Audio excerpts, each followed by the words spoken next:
C'est le passage obligé de la braderie. Chaque année, en début de matinée, les sapeurs-pompiers de Luçon effectuent un passage de sécurité dans les allées de la braderie afin de tester si, en cas de problème, leurs engins incendie peuvent circuler librement. Cette année, Adeline était à la manœuvre pour cette opération délicate mais indispensable. Là, on est en présence d'une manifestation assez importante, mais il faut toujours que les secours puissent passer. Donc ce matin, on a procédé par un passage de véhicule sur l'allée principale. Et donc, en fait, il y a eu deux buts. Un, c'est de vérifier que les pompiers peuvent bien accéder jusqu'au cœur de la manifestation. Et le deuxième, c'est plus le côté pédagogique. Faire comprendre aux gens l'utilité de laisser un passage de sécurité pour leur bien, si les pompiers ont besoin d'intervenir. C'est pour ça qu'on a choisi de passer le fourgon Pompton incendie, en sachant que c'est le véhicule le plus large. Donc si lui, il arrive à passer partout au milieu de la manifestation, tous les engins pourront passer.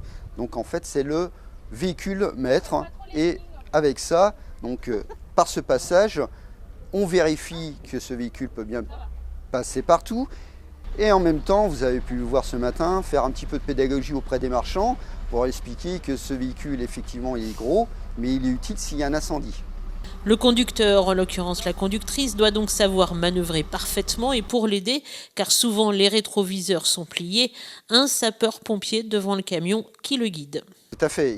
Donc ça fait partie du rôle du chef d'agré, donc le commandant du véhicule, qui lui est toujours devant le véhicule.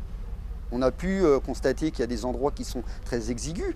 Donc lui, en fait, compense les angles morts du conducteur au véhicule. Donc ça permet de guider, ça fait partie de la formation des conducteurs, et lui guide son conducteur par une gestuelle qui est propre à nous, mais ça permet de faire une conduite beaucoup plus précise et d'éviter de détériorer des choses.